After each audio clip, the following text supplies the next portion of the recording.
حضرت لوط علیہ السلام اپنی قوم کو انسانیت سکھانا چاہ رہے تھے۔ اللہ تعالیٰ نے قرآن میں بھی کہا ہے کہ جب انسان اپنے اعمال کے اندر حد درجے گر جاتا ہے تو وہ کہ حیوان سے بھی بدتر ہو جاتا ہے۔ کہ اللہ نے حضرت لوط علیہ السلام کی قوم کے اوپر کئی طرح کا عذاب بھیجا۔ ایک آتش فشاں کا بھی عذاب تھا، لاوا تھا جو کہ نیچے سے نکلا اور اچھل کر جو ہے نا وہ بستی کو پھاڑتے ہوئے اوپر چلا گیا۔ میں یہی کہنا چاہوں گی کہ یہ ہماری نسلوں کے معاملے ہیں، اپنے جو بچے ہیں اور ہماری جو نسلیں ہیں ان کی تربیت، ان کی صحبتیں اور پیرنٹنگ کے صحیح اصول، یہ سب ہمیں اپنانے کی بہت ضرورت ہے۔ ہم اس طرح کوئی ریلیکس نہیں رہ سکتے کیونکہ یہ سب سے مشکل امتحان کا پرچہ ہے جو اللہ تعالیٰ نے ہمارے ہاتھوں میں اولاد کا پرچہ جو ہے وہ تھمایا۔ جمال الوجود بذكر الإله وتصفو الحياة بنور هدى جمال الوجود بذكر الإله وتصفو الحياة بنور هدى۔ ناظرین، پارہ نمبر 12 کے اندر جہاں ہمیں دوسری اقوام کا ذکر ملتا ہے، اسی پارے میں قوم لوط کے بارے میں بھی بیان ہوا ہے۔ ڈاکٹر صاحبہ، قوم لوط کا ہم نے انجام دیکھا، بہت عبرتناک تھا اور وہ رہتی دنیا تک ایک مثال بھی رہے گی۔ اور آج بھی ہم دیکھتے ہیں کہ دنیا کے اندر یہ غیر فطری جو عمل ہے یہ ایک بیماری کی طرح، ایک وبا کی طرح پھیلتا جا رہا ہے، جبکہ ہمارے پاس دین نے رہنمائی بھی ہمیں میسر کی ہے۔ تو ان ایشوز کو کس طرح آپ بیان کریں گی اگر آج کے دور میں بھی خاص طور پہ اس عمل کو ہم دیکھیں اور جو پھیلتا جا رہا ہے، تو آپ کیسے بیان کریں گی اس عمل کو؟ سورہ ہود کی آیت نمبر 78 ہے اور ایک آیت میں نے 82 لی ہے۔ وَجَاءَهُ قَوْمُهُ يُهْرَعُونَ إِلَيْهِ وَمِن قَبْلُ كَانُوا يَعْمَلُونَ السَّيِّئَاتِ قَالَ يَا قَوْمِ هَٰؤُلَاءِ بَنَاتِي هُنَّ أَطْهَرُ لَكُمْ فاتقوا الله ولا تخزون في ضيفي أليس منكم رجل رشيد فلما جاء أمرنا جعلنا عاليها سافلها وأمطرنا عليها حجارة من سجيل منضود مسومة عند ربك وما هي من الظالمين ببعيد۔ بسم اللہ الرحمن الرحیم۔ ان مہمانوں کا آنا تھا کہ اس کی قوم کے لوگ بے اختیار اس کے گھر کی طرف دوڑ پڑے۔ پہلے سے وہ ایسی ہی بدکاریوں کے خگر تھے۔ حضرت لوط علیہ السلام نے ان سے کہا، بھائیوں، یہ میری بیٹیاں موجود ہیں، یہ تمہارے لیے پاکیزہ تر ہیں، کچھ خدا کا خوف کرو اور میرے مہمانوں کے معاملے میں مجھے ذلیل نہ کرو۔ کیا تم میں کوئی بھلا آدمی نہیں ہے؟ پھر جب ہمارے فیصلے کا وقت آ پہنچا تو ہم نے اس بستی کو تل پٹ کر دیا اور اس پر پکی ہوئی مٹی کے پتھر تابڑ توڑ برسائے۔ ایک اور بھی آیت ہے سورہ ہود کی 83، ترجمہ ہے، جن میں سے ہر پتھر تیرے رب کے ہاں نشان زدہ تھا اور ظالموں سے یہ سزا کچھ دور نہیں ہے۔ ہم پچھلے پاروں میں بھی قوم لوط کا ذکر کر چکے ہیں۔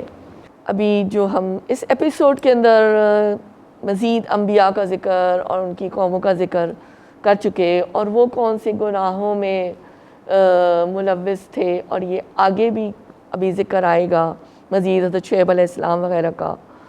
تو حضرت لوط علیہ السلام اپنی قوم کو انسانیت سکھانا چاہ رہے تھے۔ تم ایک انسان ہو۔ اللہ تعالیٰ نے قرآن میں بھی کہا ہے کہ جب انسان اپنے اعمال کے اندر حد درجے گر جاتا ہے تو کہ حیوان سے بھی بدتر ہو جاتا ہے۔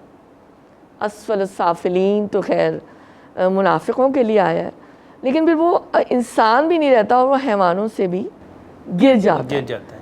जैसे कि अब इससे रेलेवेंट तो नहीं है, लेकिन मैं आपसे एक बात ये कहना चाहूँगी कि आज हमारे जो मोमिनीन मुसलमान अगर हम दुनिया में देखें, जिस तरह का उनके साथ जुल्म का किया जा रहा है, क्या वो एक इंसान सोच सकता है? मैं समझती हूँ वो इंसानियत से इंसान बहुत ज़्यादा नीचे गिरकर हैवानियत की तरफ आ गया है। जैसी उनको तकलीफ़ें पहुँचाई जाती हैं और जो कुछ हो रहा है वो एक इंसान को ज़ेब नहीं देता। सही बात।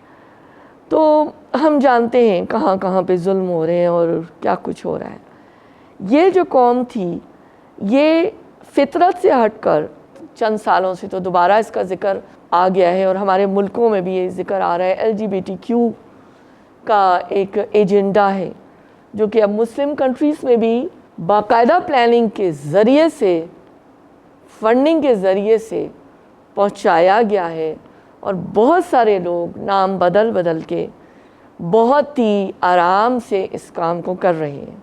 पूरी एसोसिएशंस बनी हुई हैं, सोशल मीडिया पे पेजेस बने हुए हैं और ये जो काम जो सेम सेक्स की जो रग़बत है मतलब ये चल रही है और ये अल्लाह ने सरीहन बता दिया कि ये कितना बड़ा गुनाह है और ये इसके लिए अज़ाब जिस तरह का आया। और मैं इस बात को रिपीट तो थोड़ा कर रही हूँ क्योंकि पिछले पारों में ये आ चुकी है बात कि अल्लाह ने हज़रत लूत अलैहिस्सलाम की कौम के ऊपर कई तरह का अज़ाब भेजा। एक आतिश फ़िशा का भी अज़ाब था, लावा था जो कि नीचे से निकला और उछल कर जो है ना वो बस्ती को फाड़ते हुए ऊपर चला गया।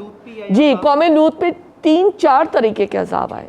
ये मैं इसलिए कह रही हूँ कि ये अमल इतना ज़्यादा घिनौना और नापसंदीदा था कि आप देखें ना कि हज़रत इब्राहीम अलैहिस्सलाम भी कितना ज़्यादा, उनका भी जब ज़िक्र आता है किसी और सूरतों में, हज़रत लूत अलैहिस्सलाम भी इतना परेशान हो गए और उन्होंने कहा मेरी कौम में और तुम, वो लोग लड़के थे ना, तो उन्होंने कहा लड़कियां भी मौजूद हैं, हम निकाह कर देते हैं, तो तुम लोग इस समझ से दूर रहो, पाकीज़गी के रास्ते पे लाओ।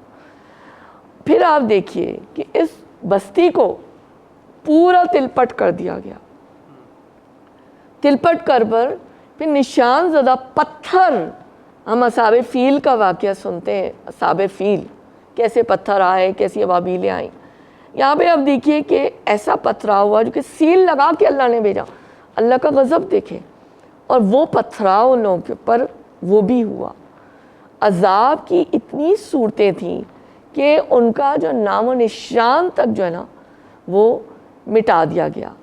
और सबसे ज़्यादा जो रोंगटे खड़े करने वाली बात है कि आप ये देखिए कि नबी की बीवी हज़रत लूत अलैहिस्सलाम की जो बेगम थी वो उनके साथ शामिल थी। तो ये इंतहाई इबरतनाक जो है ये वाक़या था और हमें ये सोचने की ज़रूरत है।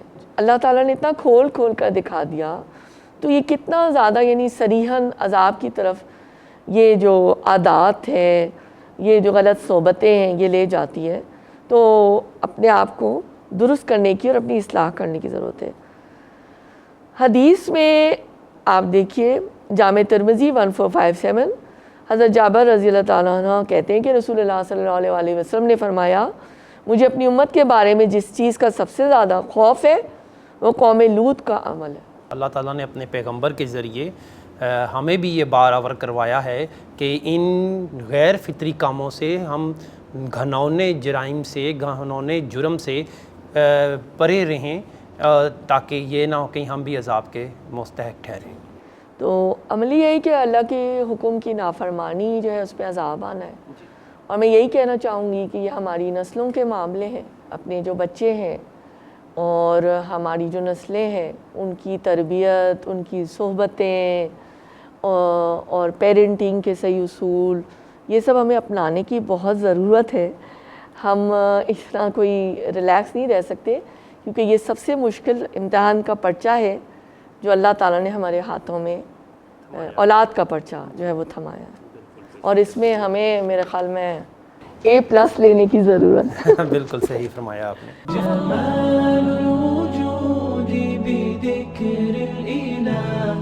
وتصفو الحياة بنور هدى جمال الوجود بذكر الإله وتصفو الحياة